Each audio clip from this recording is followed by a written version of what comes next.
Let it do what it do, what it do.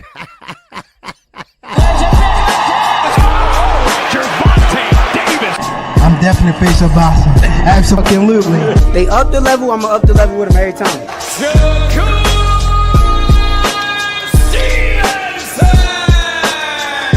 I mean what I say, lines only for. Oh! Charlo just dropped Lewin with that sweeping right and goes down face first.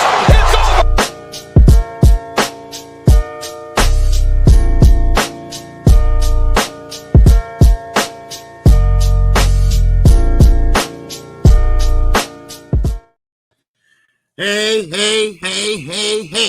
What it do, everybody? This is your boy, KQKC, Boxing Network. And yes, sir, I am here with my co-host, none other than, well, they call him KO. They call him Knockout Boxing 86 TV. I'll call him the debate guru, whatever you want to call him. All right? So we're here with Knockout Boxing 86 TV. What's going on, Knockout? Man, what's happening with you? Good morning to you. Good morning to everybody in the chat. Salute. I'm doing great, man. How you doing? Man, I'm doing great, man. We had a fight call yesterday, and all the 5 fights on the card, 4 of them end up in stoppages. You know, so and it wasn't popping like I thought it would be. Josh Taylor, I think, he at the end of his rope. You know, so we'll talk about it, and well, first we're gonna see who are up in here. All right. Okay. First of all, let's start off with my man, All Things. What's going on, All Things? And my guy, Opening LD, is in the building. We got Dr. Mark, Flawless Mentality is up in here. What's going on? Barbara D, the Queen, is in the building. All right. Okay, we got my man, Isaiah, WYD, is up in here. Yes, sir. All right. And we got my man, Realistic Washington Fam, is up in here. In the building, Boxing is in here. The Willie Thomas is in here. We got Cutter in the building. We got Tim Carey in the building. Big Block is in the building. Richard Paris is in the building. All right. Yes, sir. Johnny Ellison. What's going on, Jay? All right. We got Winnie Cindy Assassin is up in here. What's going on, Windy City? All right. Salute to you, bro. All right. Yes, sir. We got my man Cam Network. It's in the building, baby. All right. Yes, sir. We got Crucial Content. Get back gang. It's up in here. We got Judah Vision up in here. What's up, Judah? And we got the lovely Queen Arena. It's up in here. Oh, we got Andre. It's in here. All right. What's going on, Chris? Chris is in here. All right. Yes, sir. We got Thrill here from Blue Berry Hill. All right, he's in here. All right, and that is about it for right now, Knockout.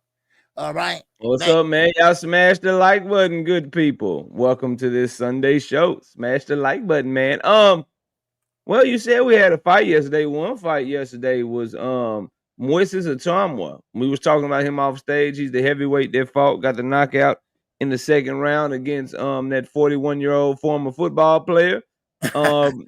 What did you think of Itauma? A lot of people very high on Moises Itauma, think he's the next great heavyweight in the sport of boxing. What's your thoughts on his performance yesterday? Well, yeah, that's when I told everyone before he came in, walked in, and took his ring walk. I said, well, he's supposed to be the next great heavyweight, and they bragging about him, especially over in the UK. But we can't understand if he's the goods or not, because he's not fighting a level of competition where would give him problems or issues, because he's fighting guys that are under his level. He's not fighting nobody at his level or above his level, and he also fighting older guys. You know, so the matchmaking is terrible right now for him. You know, I get it. You know, you young and you new, but still, he needs to step it up each and every time he goes out there to fight. And right now, yes, he did look good. Well, you're supposed to look good against someone that's damn near 20 years older than you. So I can't tell, Knockout, if he's good or not. You know, so that's how I look at it, man. Yeah, I think he put on a great performance. I like how he caught him coming forward with a check right hook and put him to sleep. He looks great against the guys that he's fighting. But I agree he needs to step up the competition, and looks like we may have some new some of that going on because the word is that it looks like he might be taking on Martin Bakole on the Usyk and Dubois undercard. Now, and people were saying how Bakole called his opponent a bum. I believe they're starting to talk a little noise to each other because I'm hearing that that fight may be signed already. So Moises Itauma might be fighting Martin Bakole on this Usyk and Dubois undercard. I would assume that's the type of competition you would like to see him face to find out whether or not he's really as good as they say he is. Yeah. Now that that can tell me a lot. Because Cody, yes, he might not look like he pretty much is a polished fighter, but he can punch. He's not tiring out. He's pretty much in great shape, and he can punch hard. And so let's see how Atuna stand up to Bakole. And that's a good start right there. Yeah, salute to my dog L Dub for that information. He sent that to me yesterday while they were fighting or whatever. Definitely gonna go over it on my show, but wanted to bring it to you because that's what's being said is that, and then right after the fight, you got Martin Bakole saying something about Moises Itauma, which makes me think that may be true. And then also, if you look at the new WBO rankings that just came out at heavyweight, they move Moises Itauma into the #1 position. And then you got some dude named Justice Huney is fighting against Fabio Worley. They fighting for the interim WBO title. So he's getting closer and closer, man. He's getting closer and closer to that title shot opportunity. He's only 20 years old. So we're gonna find out really, really quickly, man. I do think KQ. I didn't have time to tell you because we were starting the show. I do think he might be the next heavyweight. I think he might be the next one. When you look at the guys he's coming up with, the younger heavyweights, you got guys like Richard Torres, guys like Jared Anderson. Daniel Dubois still be around because he's only like 27, 28 years old. Bakadir Jalalav, who's about 30 years old. I mean, he's going to be the one, unless somebody coming up behind him because of his age and where he's at, being younger than all these guys, he's going to be the one that's going to always have the age advantage, always have the youth on his side. And so he does have a shot to be the last one standing of his generation. I don't think he'll get fights with guys like Fury, obviously, who's retired right now, Usyk, Anthony Joshua, Deontay Wilder. I don't think he'll get a shot at those guys, but of the people coming up in his generation, he definitely looked like he the goods, man. He's undefeated as an amateur, too, and you don't see that much. Guys that don't lose in the amateurs and stuff and then come into the professional rankings and do what he's doing. And then if you listen to the people he sparred, like Tyson Fury and stuff, they were talking about Moses back when he was like a teenager, how great he was going to be. So I can't wait to see him keep going and see what he has in him. But it's looking like this next opponent, he might give you what you've been looking for, which is a step up in competition. Because you're right. When you fight, I ain't never heard nobody with a 21-year-old age advantage, man. How you 21 years younger than the dude you fighting? Like, that's crazy to me. That's crazy to me. So we definitely need to see him step up the competition, but it does look like the talent is actually there. So I can't wait to see what's next for him, man. Yeah.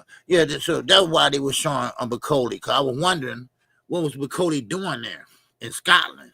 L-Dub might be right, on that. Oh, he was at the fight too. Yeah, see, I didn't see that part. Yeah, see, so I think they fighting. They ain't bring his ass all the way to Scotland Yard for nothing. That boy came from Africa to Scotland Yard. Like, bro, they should be fighting. Yep. So, hey, what's up, Andre and the $2 holler, baby? What's going on? I don't get the show until 10 o'clock a.m. Eastern time. Okay. All right. Already. What's up, Dre? Okay. Salute, bro. Salute to you. Right. You got anything else on that? You got anything else on that one? No. I'm good. I'm good with that one. Yeah. OG, once upon a time, there was a time that Josh Taylor was one of the best fighters in the world. A lot of people had him on their pound for pound list. He was the undisputed champion at 140 pounds. Now it looked like he might just be done. That boy lost yesterday, man. Messed up my parlay. Lost to Ikao Usman. What you think of that fight, man? Josh Taylor got his ass whooped. Man, I don't, he went undisputed. he was once upon a time, like you said, a great fighter, great southpaw, great 140-pounder.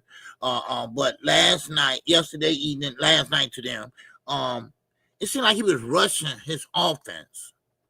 And I know a lot of people had him edging it out because he was at home. And sometimes you get that advantage. But I had it all wrong myself because I thought he was winning the fight.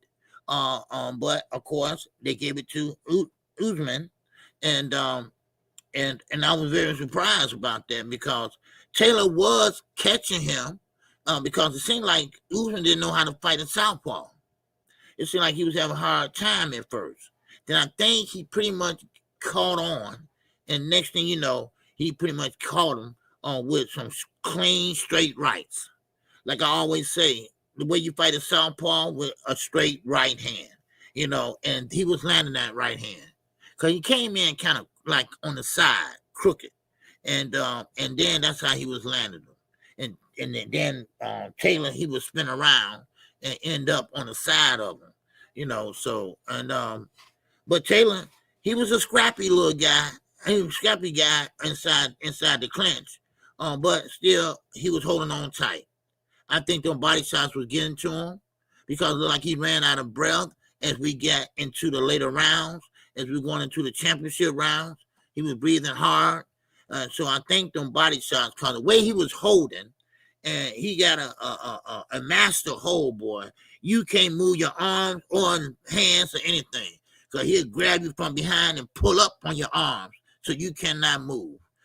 So man, shout out to Josh Taylor, at least for trying. But I think we saw the last, and we the best of the Josh Taylor is gone. He's gone. And the way he was talking in the press conference knockout, he was pretty much saying that, listen, I did everything I could in boxing. I went undisputed. He knew he was gonna lose. I started, and that made me almost not pick his ass, man. I shouldn't have picked that mother effer, man. He just always been better than Usman, who's a British level fighter who never made it to the big time or whatever. But yeah, he was talking like he was done before the fight, so that was my bad, man. He just looked like he shot, man. He looked like a shot fighter. You think maybe the time off could have did him some good, did him better. Made him be more rejuvenated, but he looked through. He started off really good and just the back half of the fight, man. And like you said, it might have been the body shots, but it's whatever. It's more so he just don't have it like he used to, or maybe he was never really good and he just came up in a weak 140-pound division. Because if you really look at it, all them dudes, when some of the 135ers start coming to their division, when some of them moved up to 147. They all been getting their ass whooped. Remember, it was Josh Taylor, Regis Prograis, and Jose Ramirez. And they all been getting their ass whooped lately, man. Every last one of them, they been looking horrible. They've been getting their ass whooped. Former champion. Regis was a 2-time champion. Jose Ramirez was a unified champion. Josh Taylor was an undisputed champion. And to a man, for the last 2-3 years, they all been looking like garbage, bro. Like straight trash. So maybe it's just that division was just garbage, man. Shout out to Crucial Content, by the way, with the $2 in the cash app. I appreciate you, big dog. Yeah, same to me. Same to you. Same to me. Crucial Content. Shout out to you, brother. Thanks a lot. Yeah, appreciate you, man. So I thought it was an okay weekend of boxing. I'm more excited for what's coming up this weekend, which we can talk about very briefly. We got your boy back. The Jamal Charlo fight is this weekend on Amazon Prime for the free. Are you ready for that fight? What's your vibes, man? How you feeling about your guy Jamal coming back? He ain't fought since what, 2023? Yeah, about 2 years. Yeah. At first, we heard the same speech before from Jamal. Lions only, this and that. But when people come out like Bill Haney and trying to ridicule him, and now the old Charlo would have gotten his ass, but the new Charlo is keeping cool, calm, and collective. Now that's a start. He is showing a little discipline now. He believes that all his negativity is out of his life right now. And okay, cool. But you got to show it in the ring. You got to show it in the ring. And that's the thing that I think ring rust gonna play a part his comeback.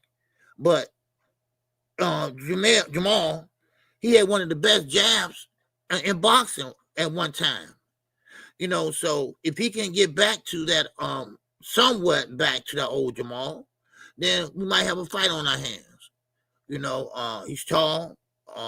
He got like I said, he got a long jab, and so hopefully, he can bring it back because he had a lot of support from his brother. They pretty much hooked up, and now they pretty much synced in together, and so hopefully he can put on a show for us.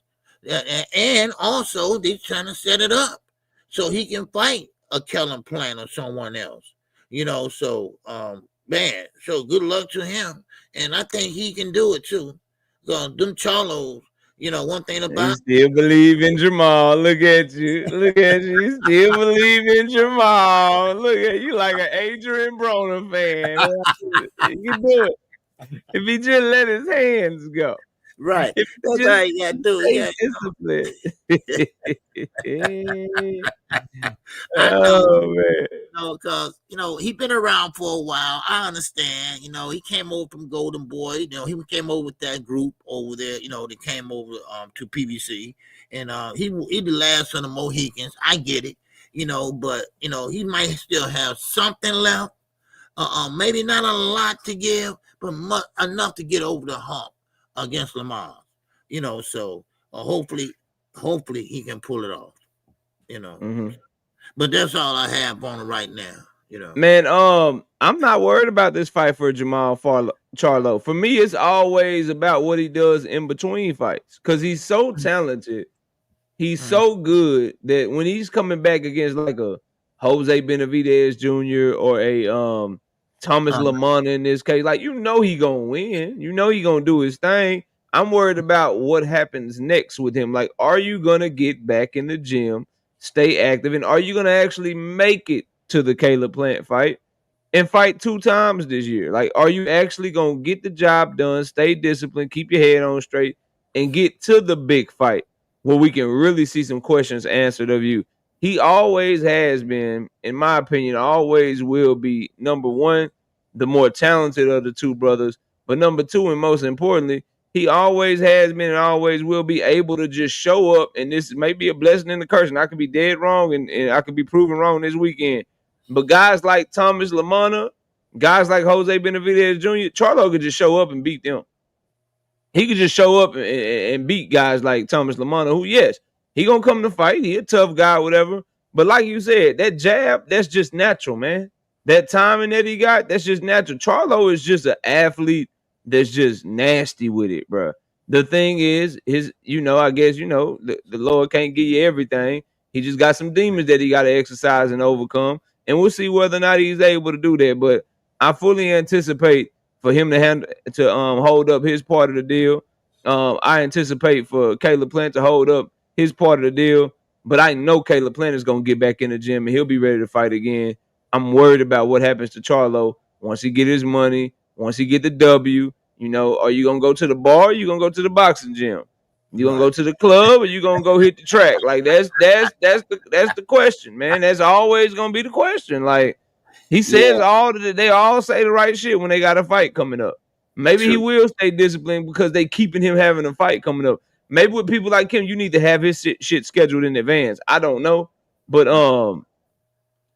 yeah, it's clear to me that he's a better fighter than Thomas Lamont. I just worry about what happens after he gets out the ring. Will he be able to make it to the Caleb Plant fight, or will he have some more issues that he's gonna have to take time off for? That's my preview on that, man. I just think I'm worried about the week or two, the month after the fight. You know what I mean? Like, I need him to be posting videos, training, because if he go MIA for a little bit, I'm gonna have some questions, man. I'm just gonna tell you right now. If you go MIA, I got some questions for him, man. Stay in the gym, Jamal. Keep KQ happy, man. He believe in you. Yeah, man.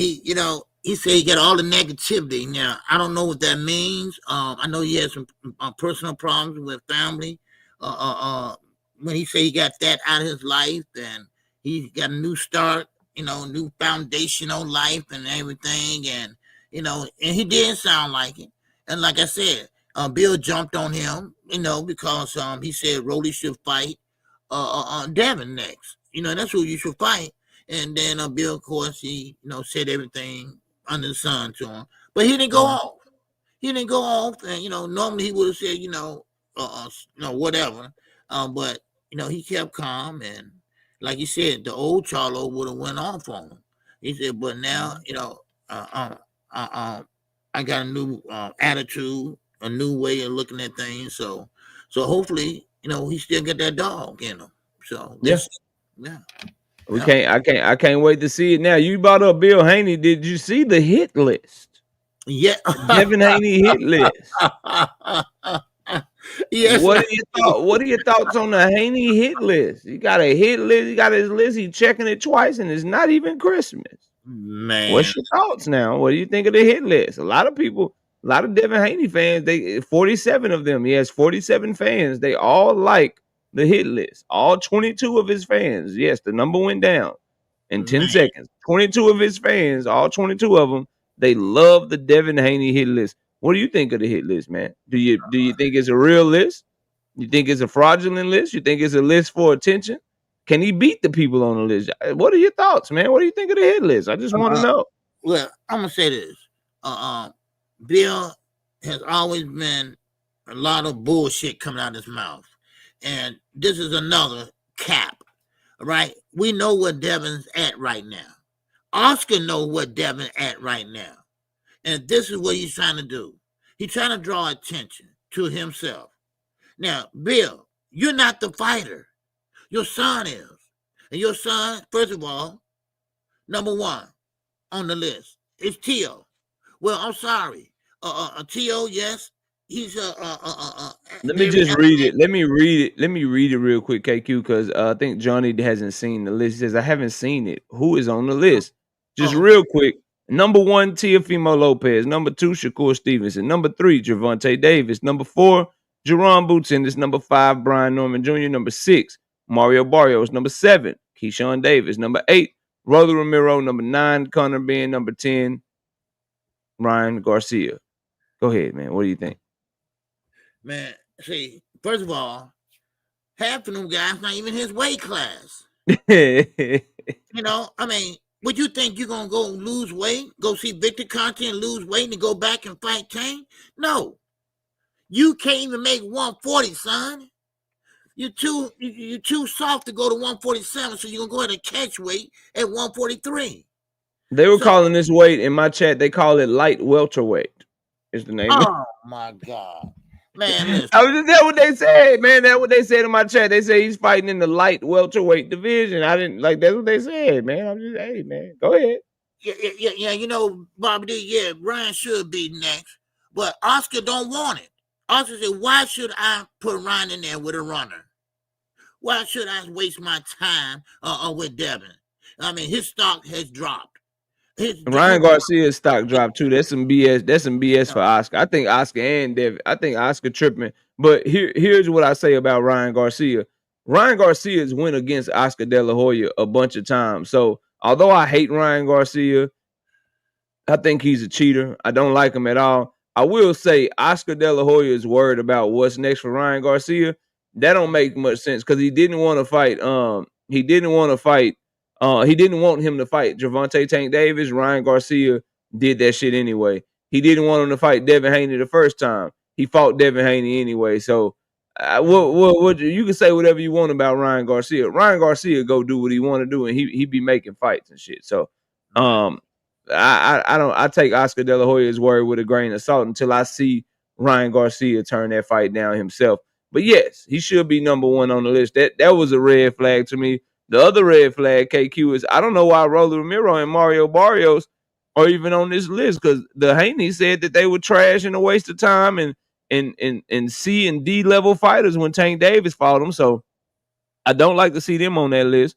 Then you alluded to Keshawn Davis Shakur Stevenson and Gervonta Davis, them are all lightweights. What they doing on your list? You're not finna fight at lightweight. Right. And then Vimo Lopez and Boots Ennis already negotiating with each other. This is a fake ass list. Yes. People either got fights, they either got fights already or already in negotiations, or they at a lower weight class, 2 weight classes below him, or they people that he said were trash ass fights before that Tank Davis shouldn't have fought. So I don't like the list. The list should be number 1, Ryan Garcia, because they got unfinished business. Then it should be Jerron Boots Ennis and Brian Norman Jr. Go up to welterweight, man. Right. Yes. He can't make one for he'll have no choice.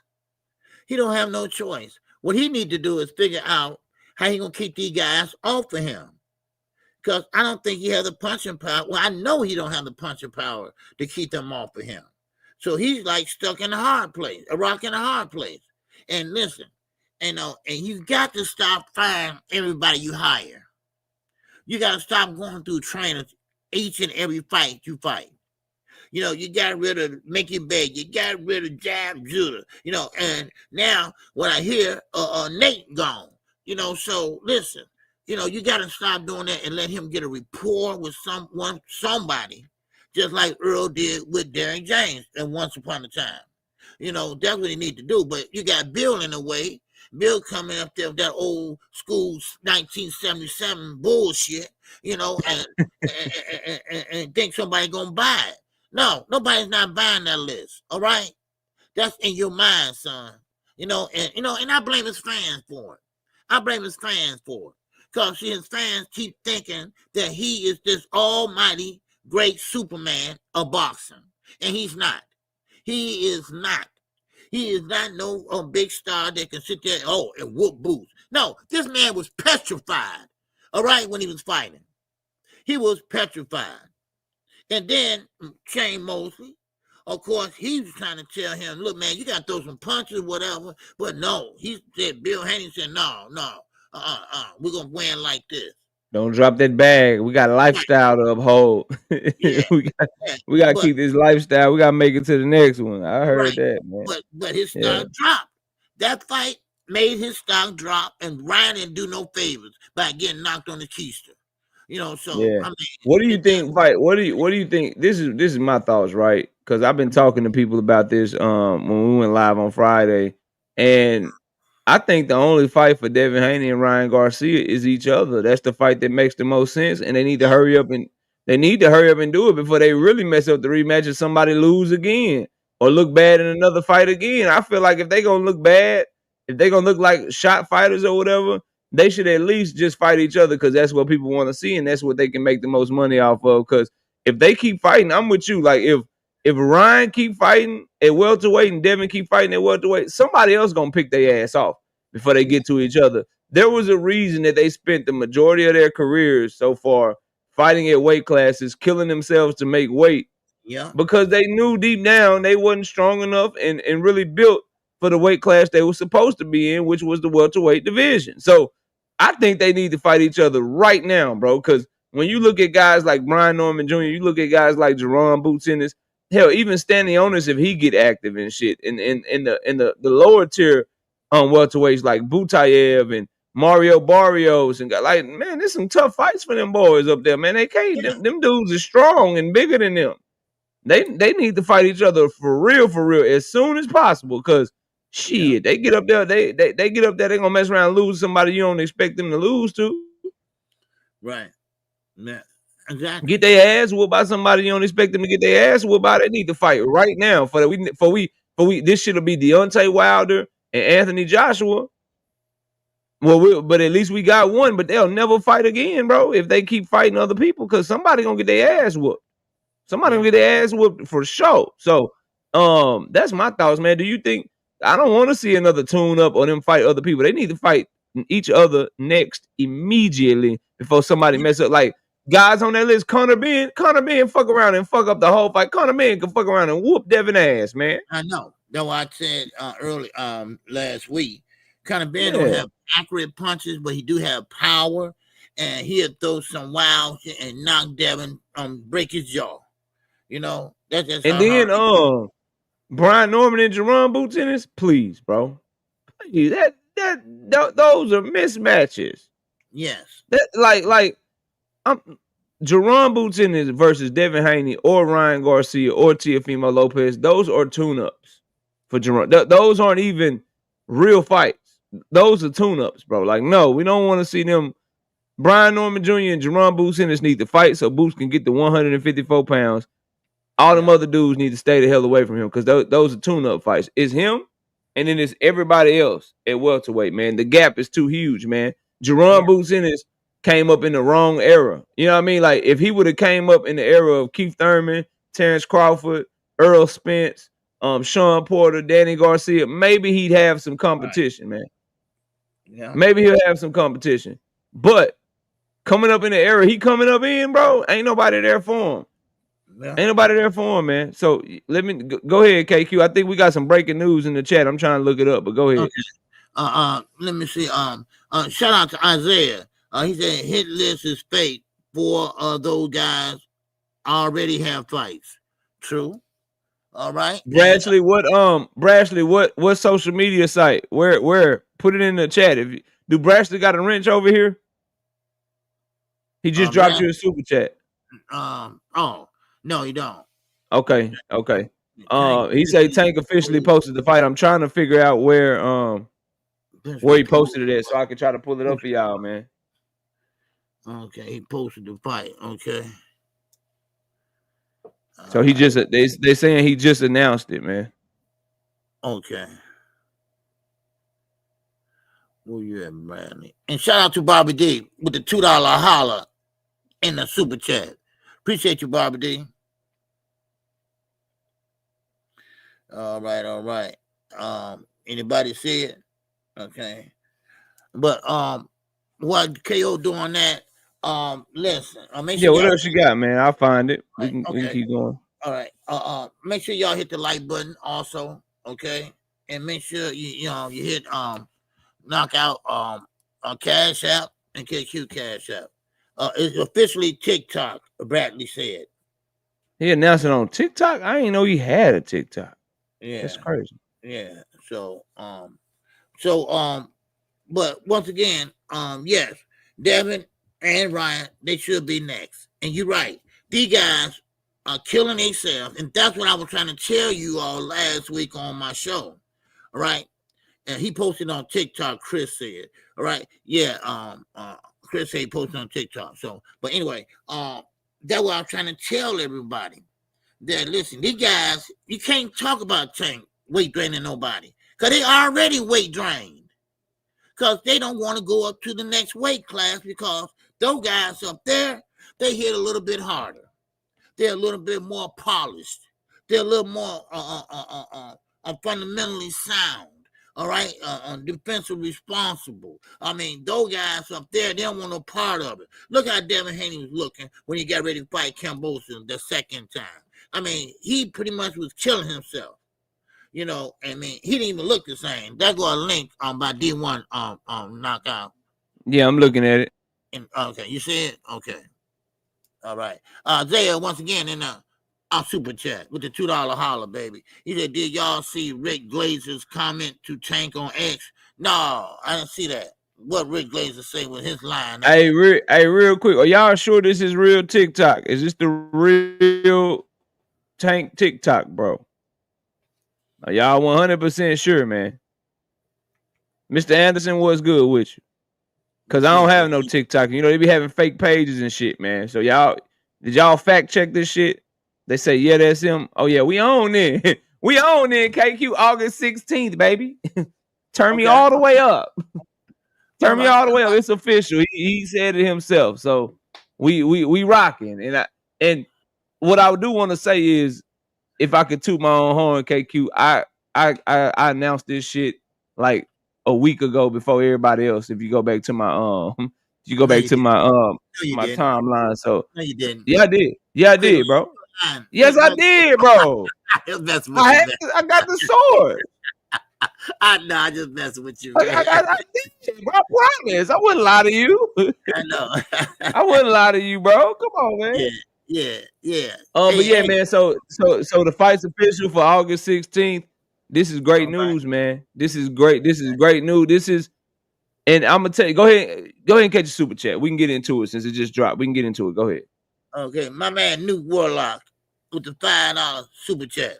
He said he was petrified, but won most of the rounds. Come on, y'all. Hating. Devin would do good at 147 with or without Ryan. Devin beats Connor and Brian. Is he a regular here? Is he trolling you or is he serious? Do you know him? No, I don't know him like that, but he had been here before. He has Okay, been. Noob, it's like this, Noob. This is my opinion. I'll let KQ give his too. This is what I have to say about your super chat. You can win all the rounds and still not look good. You can lose rounds and lose a fight, and you can also look great in the fight. He didn't look good, bro. If you look at Devin Haney, he won all the rounds against Regis, and he won all the rounds against Jose Ramirez. He looked way better against Regis than he did against Jose Ramirez. How you win rounds and how you look in the fight don't just mean you won the rounds and shit. If you want to talk about how somebody looked in the fight, tell me what he actually did in the fight, bro. Tell me what he did in the fight. So no one thinks he looks good. Even some of his biggest fans feel like he didn't fight. He looked petrified. He didn't let his hands go. He threw less punches in this fight than any other fight in his career, bro. There's no argument for that shit, man. Then furthermore, saying Devin will look good with or without Ryan, and he beats Conor Ben and Brian Norman, man, he'll run from them, bro. Beat them how? Like by the same way he beat Jose Ramirez, he'll be running from them the whole fight. Scared to exchange, scared to let his hands go. And if they let their hands go more than Jose Ramirez, they'll be able to win rounds on him, bro. So I ain't no evidence to support he's gonna look good at 147. And I'll leave it at that. But you can go ahead, KQ. Yeah, I'm not as nice as knockout. Ain't no damn way that Devin Haney can bust a grape with them punching power. Okay, he don't have no type of punching power whatsoever. Either a chin. He don't even have a chin. I think that you all been lied to so much and pretty much by Bill Haney, you know, and y'all bought into it. And I'm not being funny. I'm being serious. That's why Devin walked his dumb ass out there and trying to fight Imano and got slapped with a left hook in the first round. You know, because he bought into that, oh, I am like Floyd. I am the face of boxing. But they won't fight for a top rank because they what? They can't make 1,000 pay-per-view buys, right? Okay, so no, ain't no way he could beat Conor Ben. Conor Ben got power, all right? And he'll run from that anyway. He won't fight Grandma because Grandma might have power, so he'll run from her. So give me a break, dude. All right, you know he was running. I don't even know how many punches he thrown. But I can count him on one hand. But I can call him on one hand, I bet you. But he moved from the left, right, left, right, left, right. He was running. And I didn't say he was petrified. Eddie Hearn said he was petrified. Eddie Hearn said he was petrified. Oscar said he was through. His career is down in the dumps. That's what they said. And they are, one is a boxer, one is a promoter. All right. So I think they know what they see. Okay. So, I mean, but you're a Devin fan. Hey, I ain't mad at you. All right. Go ahead on. But I'm going to tell you right now. Yeah, man. You just up this game. You up this fan base to 23 people, man. Salute to you, man. It was 22 earlier in the show. Now it's 23. So salute, homie. Yeah. Go ahead, take your moment. Yeah, but that's it, man. Okay. All right, go ahead. Knockout. Well, we got Big Dog Willie in the super chat. He did Tank versus Roach August the 16th. Then the super fight, Jake Paul, the face of YouTube boxing, versus Tank, the face of hair grease, November 22nd, 2025. Go Tank. All right, all right. That boy can't stop. He can't stop dropping money to hate. Salute, Big Dog Willie. So the rematch just got officially announced by Tank Davis, KQ. He's fighting Lamont Roach on August 16th. This is what everybody's been talking about, that he's fighting Lamont Roach. Some people said he was scared. Some people say that he wasn't gonna do it. What do you think? What do you think that means, that he's willing to go back and try to right this ship and try to get it right and fight Lamont Roach in a rematch when he really don't have to, man. What do you think that says about him? What do you think that says about his team? And his willingness to go get it back, man. Because a lot of guys, you know, they probably would shy away from this moment. What do you think of that, man? Well, first of all, shout out to D1, man. I appreciate you in the Cash App. Yeah. Oh, and you had a super chat that you missed too above that one from Isaiah. Oh, I did. And shout out to D1 also with that Cash App. I think you had clicked on his, but you read Barbara D's because she had dropped one first. Okay, I thought I got it. Okay, hold on.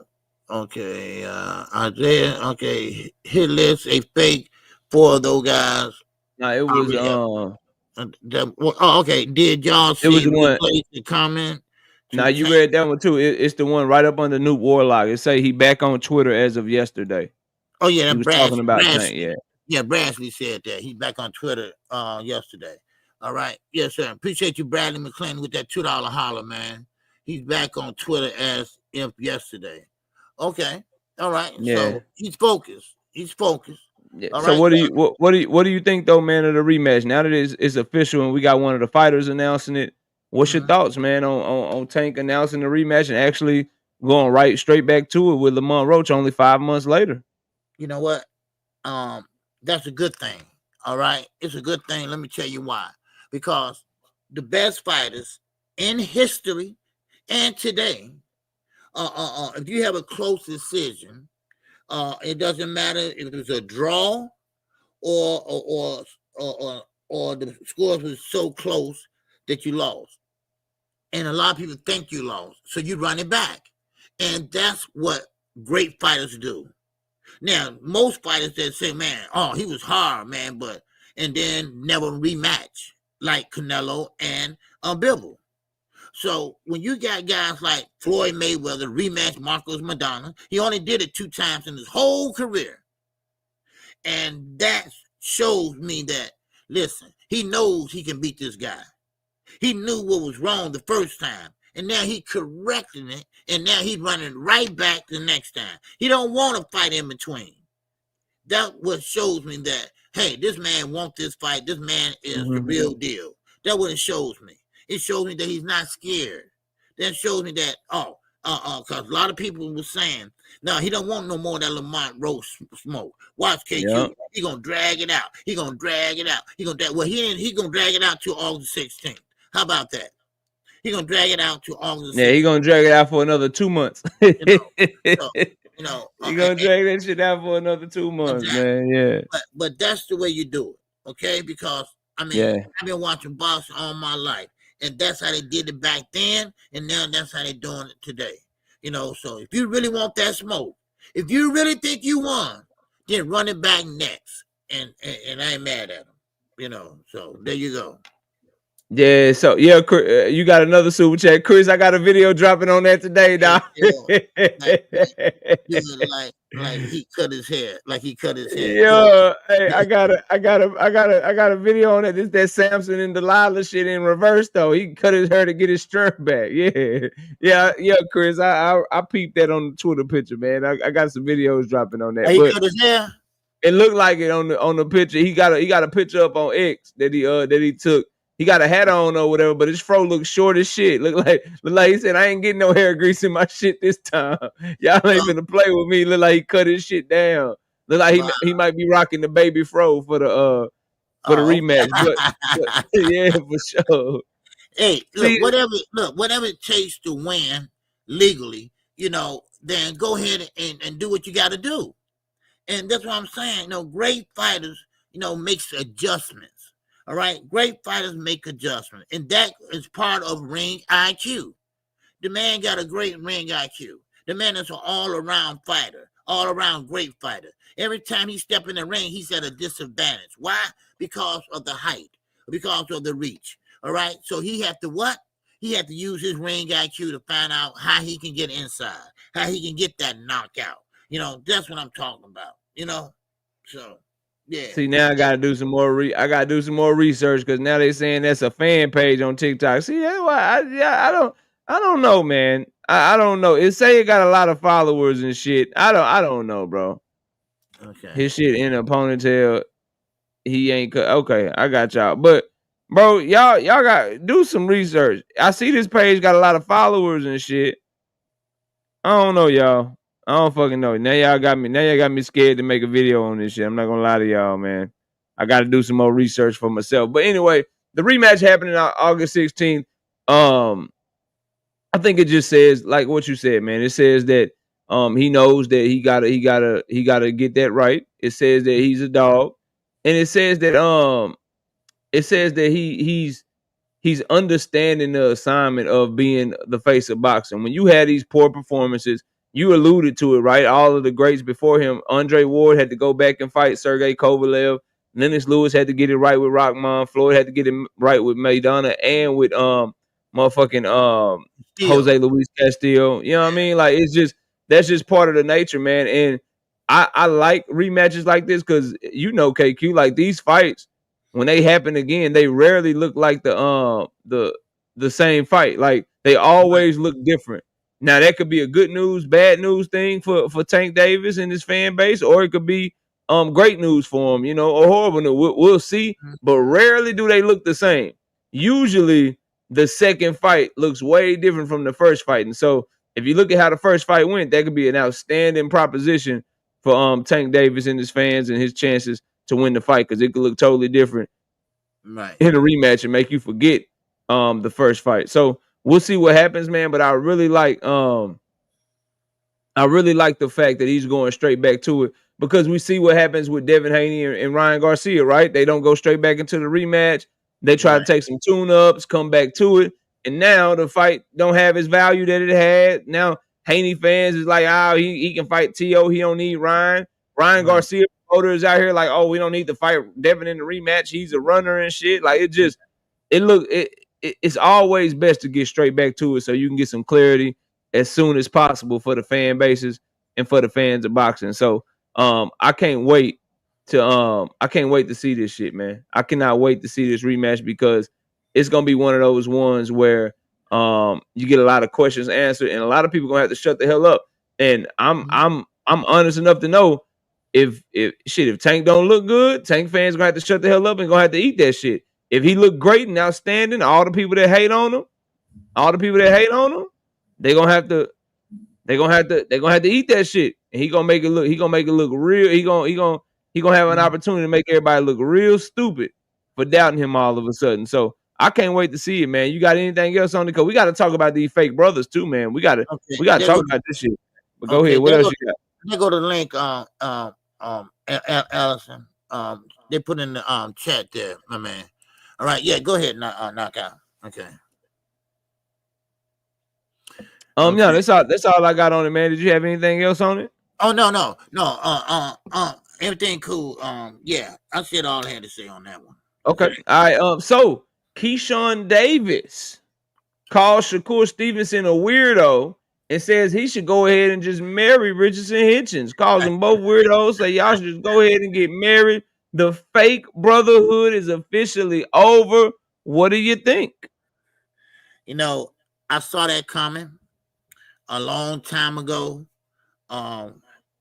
When they were still kind of, we brothers, we're not going to fight each other. And matter of fact, I can tell you, when Abdullah Mason said what he said, they're not blood brothers, are they?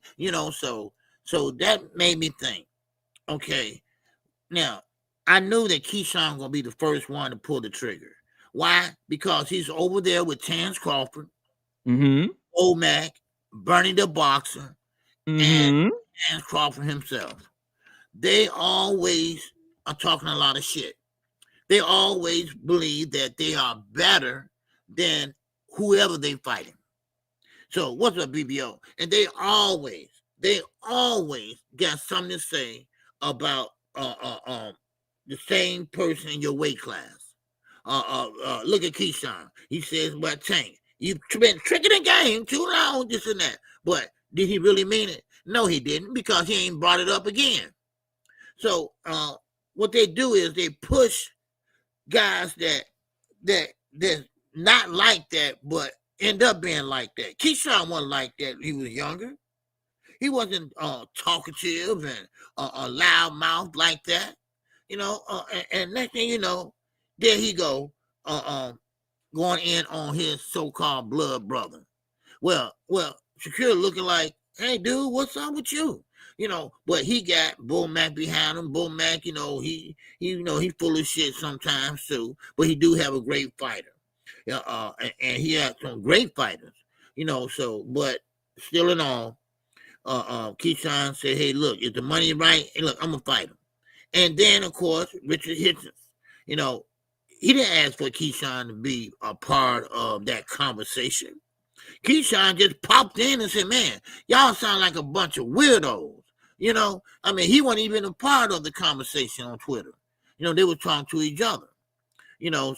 But that goes to show you, this is why I don't mess with Terrence Crawford. He a great fighter, no doubt about it. All right. Hey, congratulations on all the accolades. But he got a damn shitty ass attitude. That's for real. So. But yeah, go ahead and knock out. What's up, come on? Yeah. Want me to get the super chat on knockout? You're on mute, knockout. You're on mute, knockout. I was gonna say, let me say my bad. I was on mute. I apologize to the chat and you. What I was gonna say, let me say what I was gonna say about the Keshawn thing, because I think what Kamal brought up is a great topic to talk about. And I actually I talked about that on my live stream like on Friday as well. But I want to talk about it with you too. I think that's a great topic. But yeah, for Keshawn and Shakur, I don't think Keshawn was trolling, because he did an interview with Fight Hype a day after he dropped that tweet, and he stood on it. He said, look, I probably got myself into something I shouldn't have got into. It was none of my business, but I'm not taking nothing back.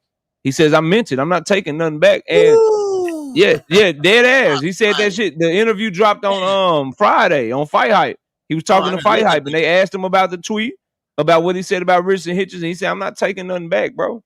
I'm not taking it back. He said I probably said something that wasn't none of my business, got into something that had nothing to do with me. And shit, I'm standing on it. But for me, man, I think as a fight fan, I'm very happy. And as a Tank fan, I am chuckling just a little bit. As a fight fan, obviously, I don't want the division to be held up, right? I don't like two fighters in the same division talking about they ain't gonna fight each other because they fake brothers and shit. Keshawn Davis and Shakur Stevenson will be at or around the same division, for the majority of their career. Keshawn might always go a year or so first before Shakur, because he's naturally bigger than Shakur, but they're at 135 at the same time as champions. They're gonna be at 140 pounds at the same time. Yeah. Now Keshawn may go to 147 first, but Shakur's gonna end up at 147 with Keshawn. Keshawn maybe at the end of his career can make it to 154. Shakur won't make it to 154, I don't think. But they're gonna be at the same weight class for the next 7-8 years, bro. And this idea that they don't need to fight each other, or they can be some sort of fake brotherhood and shit and just avoid each other, man, I'm not trying to hear that shit. So I'm glad, bro. I'm ecstatic as a fight fan that D-boys might start beefing a little bit and get this tag team back again, teammates, team captain, active squad shit. Like, get all that shit out of boxing, bro. There's no place for all this brotherly love when you got real brothers. That's the thing too, KQ. They ain't only childs or whatever. They not just raised by a mom and ain't got no brothers or whatever. Right. They got real brothers and siblings and shit that they can really have a brotherhood with. And I told people, and I saw this coming, and you know this, KQ, you got a family too. Like, you can have your homeboys and your friends or whatever, but once them babies start popping out and you got you a woman or whatever, that woman start getting in your ear, them diapers start costing all that money, you gonna choose your family. And Keshawn got a daughter and a girlfriend. Shakur got a little baby and a girlfriend. You think they spouses is looking at them like, yeah, go ahead and let him get the Tank Davis fight. Yeah, just hey Keshawn, don't worry about fighting Tank for all that money. Just let Shakur get it first. No, they like, look, nigga, you better get the fight. You better get the fight. Hey, just let Shakur be the superstar. You just be the little brother. Just let Shakur be the superstar. No, they like, nigga, you need to be the star. Right. Like them women ain't in their ears. Like, yeah, just support your brother.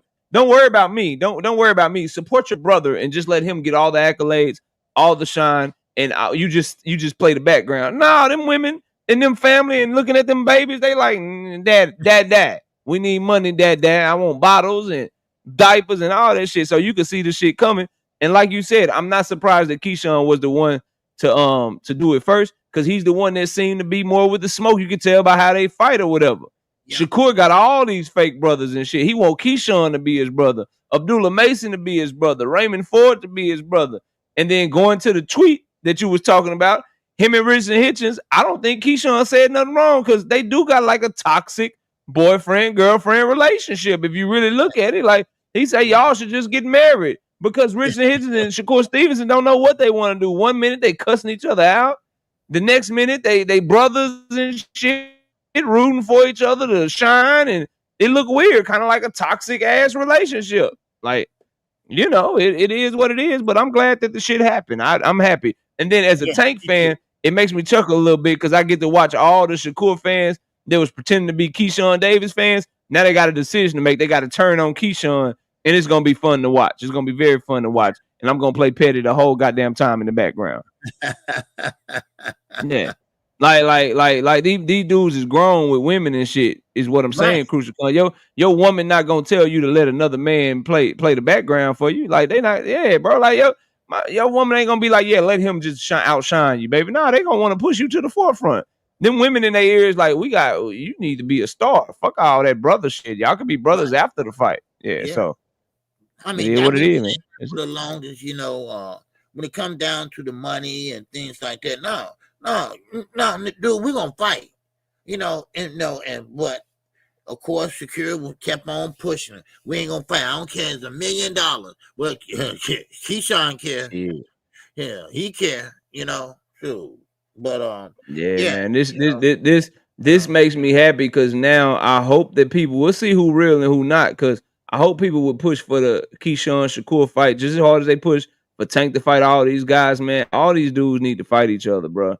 Yes, I want Tank to fight all of them, but if Tank is fighting Lamont Roach in a rematch, or if he's fighting Lomachenko, why can't Shakur and Keshawn fight each other? Why do everybody just got to wait around to see what the fuck Tank gonna do? Tank ain't the goddamn all of boxing. Shit, there's other great fights and great fighters out there. Shit, let's get it cracking. But that's all I got on that, man. You can catch that super chat, man, so we can talk about what Kamal's talking about, man. Okay, yeah. Let me say this real fast before I can do the super chat. Yes, sir. Yes, sir. It all goes back. It all goes back until Turkey. I'm sorry, it does. It goes all the way back. Tank is not a part of that group. They are. Now, of course, what happened with Turkey? He pretty much put the promoters onto the side. He kicked them to the curb. He kicked Devin Haney to the curb. Shakur Stevenson, he got short of the bag. And he said, hey, you know, listen, what's going on, this and that. And I guess Turkey told him, shut your damn mouth and don't say nothing else, right? And I guess Shakur, you know, it went away. I'm sorry, I misspoke, misunderstanding, right? Okay. It's a misunderstanding between Turkey and my team. Is a misunderstanding between Turkey and my team. You know, so everybody that thought Turkey was they guy or whatever, well, Turkey, he's turning on everybody. He's turning on promoters and fighters, and now you about to say, Dana White, you're out too, Dana White, right? You know, Dana White, he left cursing and everything. So now Netflix, you know, he had a problem with that, you know. So, but now they are seeing the real Turkey. All right, now I'm starting to see a little bit of it. All right, he's just peeping through the curtain right now. But pretty soon he gonna open that window up, and y'all gonna see the real Turkey. It all started back then.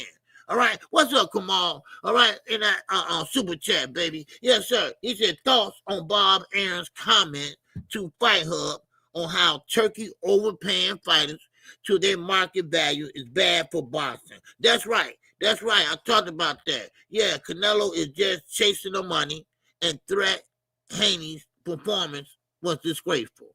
Bob is right. Okay, Bob is right. Come on. All right, because he said that see, these fighters, they comfortable with Turkey. All right, and I appreciate that, Kamal, in the super chat.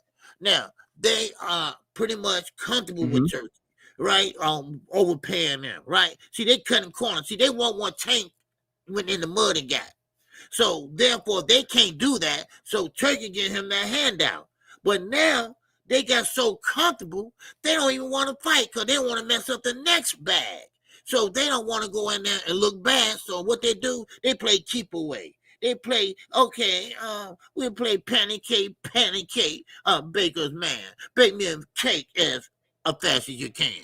That's what they doing, right? Because they getting paid all this money. And that's what Eddie said, Bob said. Listen, they used to the big bucks now, right? Yeah. What happened when the big bucks gone? Then y'all gonna go back really putting in the blood, sweat, and tears. While Tank's still doing what he's been doing.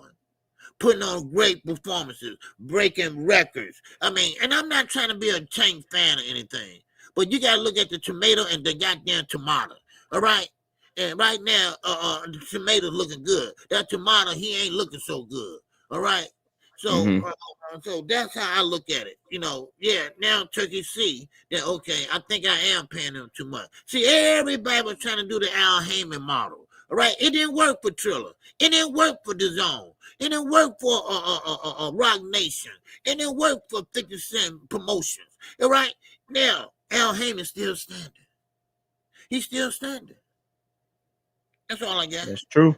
I think to take what you said a step further about what Bob Arum had to say, and fighters kind of putting on bad performances because they getting paid a lot of money up front, it makes it even worse too, because Turkey has been telling them or letting them sign big time fights up front as well, right? Like, so if you go to Canelo Alvarez, he already know I'm about to get 4 fights for $100 million.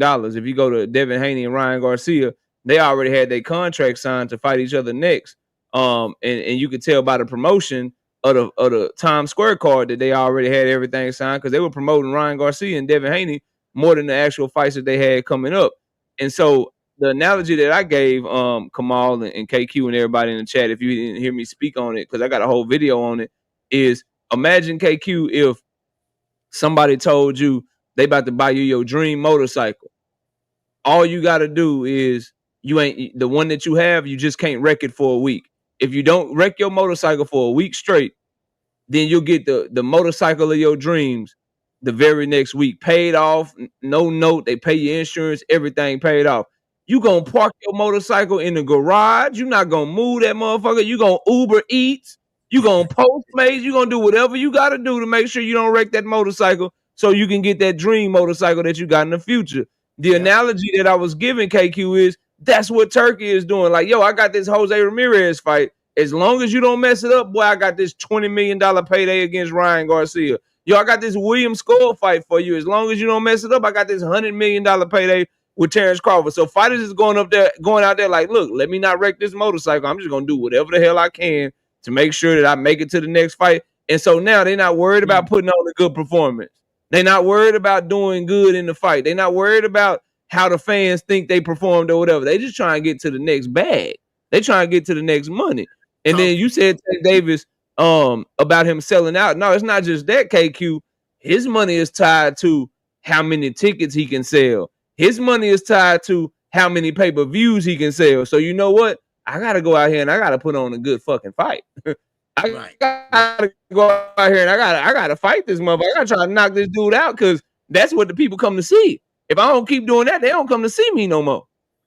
That's why the PBC fighters be putting on good fights, bro, because they shit is incentivized. You got to get back to giving people an incentive for wanting to show up and fight hard. That's why, bro, that's why I will have from that weekend, man, what Monster Inouye did, I'm gonna have all the respect in the world for it, because he got that same turkey bag. He got his multiple fight turkey deal or whatever. He got them millions of dollars.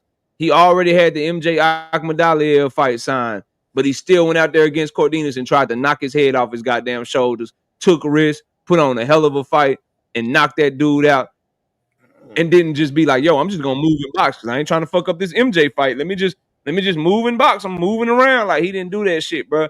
Bob Arum was right. You know, I guess a broke clock is right twice a day, whatever the hell they say, KQ. But that's what's going on, man. These dudes is they got this big pot of gold promised at the end of the goddamn rainbow, and they not trying to do nothing to mess it up. They don't care about performing well, how they look, putting on the show, selling tickets, selling pay-per-views. They don't care. What Turkey is doing is bad, and I'll land the plane here. It's bad, because the way that he's doing it, it makes fans not matter. It makes you and me, our opinion, us going to the fights, it makes us not matter because they're like, I don't give a fuck about the fans. I'm finna get this money anyway. Like, I don't care about if they criticize me. I don't care if they don't like the fight. I'm getting to the bag. Turkey said he gonna give me the money. That shit ain't good, man. That shit ain't good. They got to get back to earning their money, man. There you go. To earn their money. Niggas don't want to earn their money no more. They want the shit up front. So what I think about it, man, I think Kamal's right. I think Bob Arum got that shit right and hit the nail on the head because these dudes don't have an incentive to put on a good show because they just getting all this money up front, man. But that's all I got on it, man. Yeah. Big Dog Willie in the super chat once again. I appreciate you, Big Dog Willie. All right, he said Shakur and Keshawn having a dispute is good for boxing. Tank dispute with hair grease is good for Tank's knees and eyeballs. Salute Tank Maniacs. That boy, Big Dog Willie, appreciate you dropping that bag again. To go ahead and hate. Thank you for showing support to the singing OG. So another thing I wanted to ask you about, man, was Keshawn Davis said Edwin De Los Santos is pissing him off because Edwin De Los Santos said Shakur Stevenson is better than you. Edwin De Los Santos said Keshawn Davis ain't fought nobody and that he can't box. And he said when he catches him with a shot, he is going to end Keshawn Davis. What do you think of Edwin De Los Santos's words and his smoke that he seems to be having with Keshawn? And Keshawn is not liking it. You know they fighting 2 weeks. It's right around the corner. So what do you think, man? Keshawn said he don't like that shit, and he's upset at that. He said he gonna knock Edwin out. Edwin said he gonna knock him out. What's your thoughts on their back and forth, man? Well, Edwin, first of all, you can't talk, dude. You just came off a almost 2 year layoff, and like I say, I'm gonna tell y'all, it was a life and death situation with him. I forgot what it was. I think it was something about blood clots and things like that. And then, of course, he is right about Keshawn. I mean, if you go back and look, he really ain't fought nobody, really. Now, you can say, my man, what's his name, Albright, I think that was a pretty good fight for Keshawn, and that's, but that's about it, really. How can you talk about Gervonta Davis? And that's what I say. These guys, none of these guys can't say anything. Because none of these guys, and Top Rank. Top Rank got great matchmaking skills.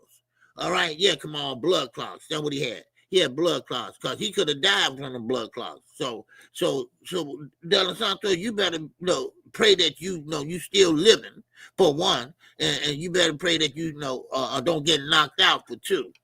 But Keshawn, these are matchmaking fights for him. 100%. Yeah, including Edwin. Including Edwin. That's what Edwin ain't. That's what Edwin ain't realizing. What you talking about? Including you, bro. You're a match made fight. Man. Now I think people Keshawn is getting hype, and rightfully so. He's putting on good performances. I love the way the young man fight. He come to fight. I ain't never seen a boring Keshawn Davis fight. But if we just really peel back the layers, you fought Miguel Medueno, Mexican fighter, domestic level Mexican fighter that just come forward, ain't got nothing to him. You fought Gustavo Lamont. You were trying to pull him all the way down to 135 when he had never fought there, and he missed weight by 6 pounds. You fought Jose Pedraza, who hadn't made the 135-pound limit in like 5 years when you fought him. You fought the oldest and weakest link of the champions at 35 years old or 36, however old Berincic is, who didn't look good. Like, he beat Emmanuel Navarrete, but he didn't look good in that fight. Like, Emmanuel Navarrete still landed some big shots and still had moments in that fight. And Berincic, he's an older champion or whatever. So I don't think Edwin De Los Santos said anything wrong about Keshawn Davis. What I will say is that Edwin De Los Santos, like you alluded to, we're talking about a guy who hasn't fought since November 2023. He's coming off of a loss. He had a shoulder injury. He had blood clots. Like, I mean, this is another one of those catch a guy at the right time, at the right moment in his career. Right. and you have an advantage over him. Like, this is not the Edwin De Los Santos that showed up on short notice to fight Jose Rayo Valenzuela. Like, the guy that was active, that was young, that didn't have any injuries, that was on a bit of a streak. This is not him, bro. This is a guy that's old, that hasn't fought in 2 years, that's injured, that has some major health concerns, that's been inactive. Like, you're catching him at the right time. So when Keshawn fights a young, active person in his prime, there's somebody we want to see, then I think that people will stop with those criticisms. But for right now, he do look like a fighter that's been match made for, and there's nothing wrong with that, but it is what it is, man. The one fight that was kind of not a match made fight, that Nahir Albright fight, that was a tough fight for Keshawn. He didn't look too good in that fight. So we'll see what happens, but I don't think Edwin De Los Santos said anything that was out of the way or anything that was wrong. I think he spoke the truth, man. Yeah. Yeah, no, I'm saying he, because Keshawn, like I said, Tarek is great in matchmaking, no doubt about it. And they objective, and their job is to build up their fighters, no matter who you are. And that's what they've been doing. And that's what they did to Keshawn. I mean, it is what it is, Come on. Once again, in the super chat, he's getting thoughts on Richard Schaefer saying Bud and Canelo will outsell Floyd and Pacquiao, and this Jamal Charlo and Bill and Devin Haney beef. Maul said he had prayed for Bill. We already talked about Jamal and Devin, but what do you think about? Do you think Terrence Crawford and Canelo Alvarez will outsell Floyd Mayweather and Manny Pacquiao? That shit's ridiculous. No. It won't even come close. You know what? Knockout. Because first of all, Turkey's blowing it. He's blowing it. Okay. Yeah, they doing Saudi Arabia press conferences. Yes.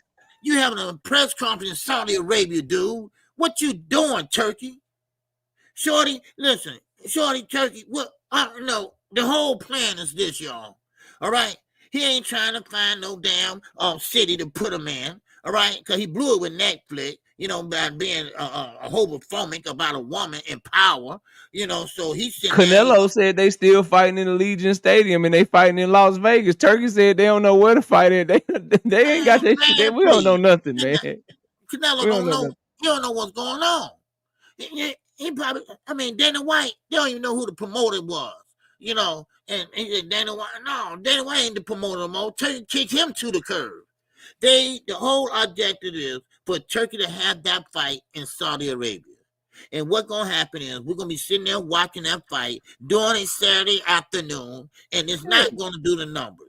And watch that shit. I'm at the brunch house eating chicken and waffles, and goddamn fight going to come on. It's going to be some bullshit. And Turkey don't care. Instead of drinking my liquor for the fight, I'm going to have a mimosa during the goddamn fight, because it's going to be at 1 o'clock in the fucking afternoon, be drinking mimosas instead of my liquor. This is going to be some bullshit. And all Terrence Crawford got to do is just be nice to Canelo.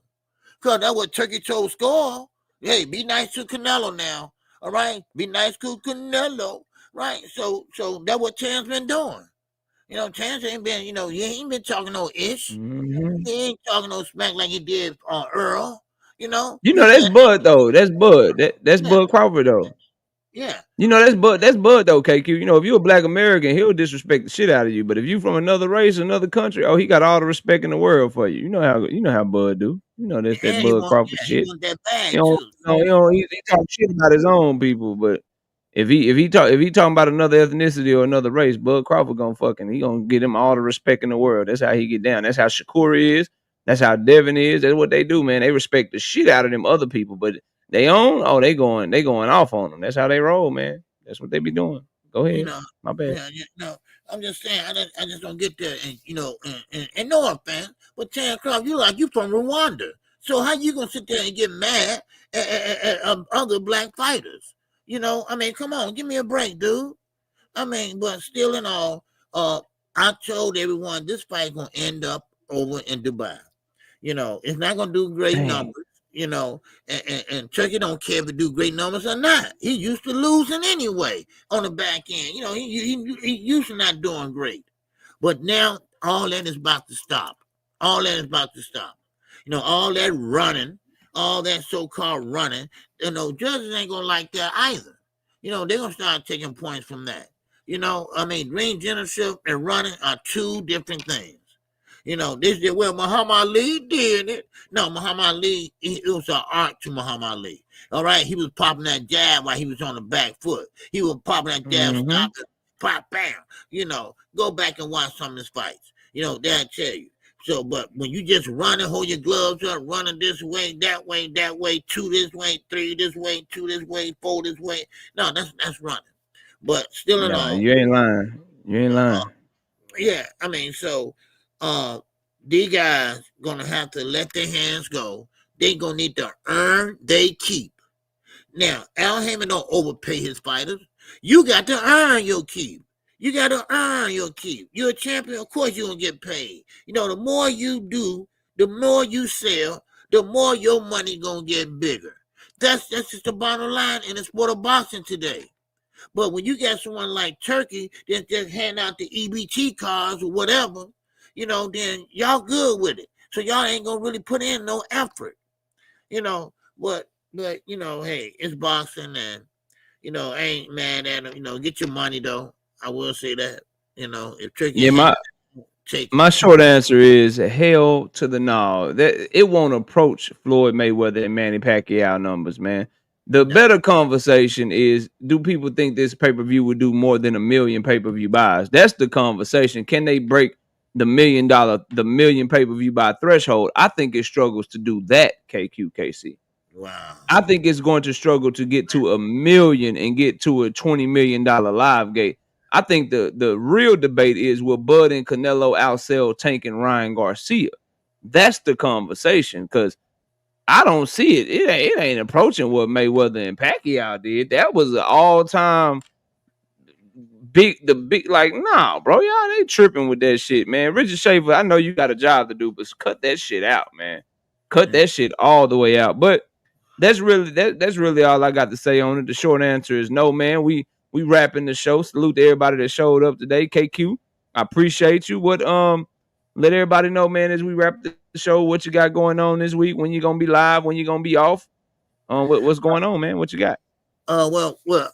Happy Memorial Day to everybody. On yes, Monday. Sir. And I'll be live Monday though.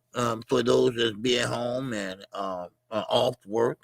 And I had death in my family, but I don't know when the range was gonna be. It's gonna be in Arkansas. And so I don't know. I'll be gone for maybe a couple of days. That's it. Come on back. Condolences, man. Condolences. That sucks, man. I appreciate it. It was yes, my first cousin. So but we'll see what happens. And they even haven't made arrangements yet, so I don't even know. But yeah. But of course I'll be off Tuesday, and then I'll be back Wednesday. All right. Yes, sir. Yes, sir. I'll be live. I'm still trying to figure out my schedule. I'm probably going to be live tomorrow. Yeah, I'll be live tomorrow, Wednesday, and Thursday.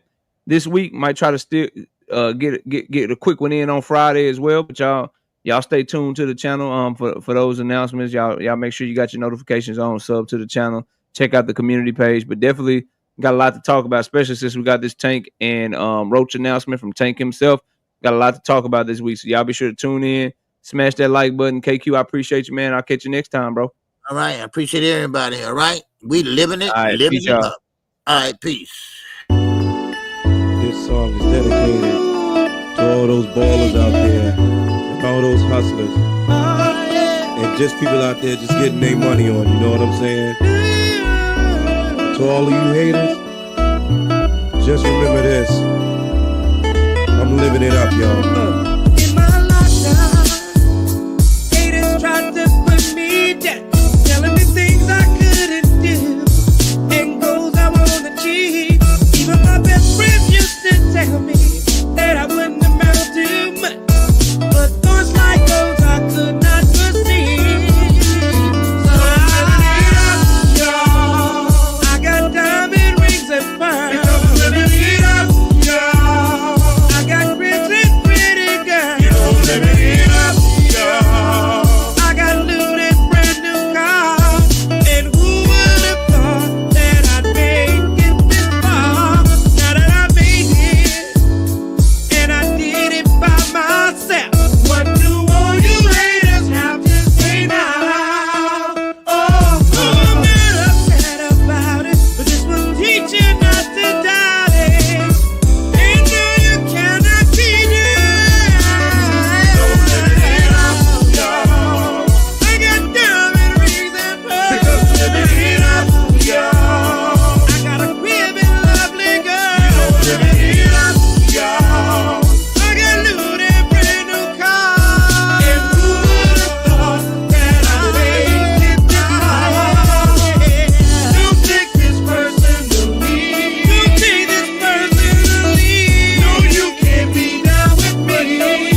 what belongs to you. And for you gold diggers and everything, just remember that I'm coming up in life. I got a crib and I'm brand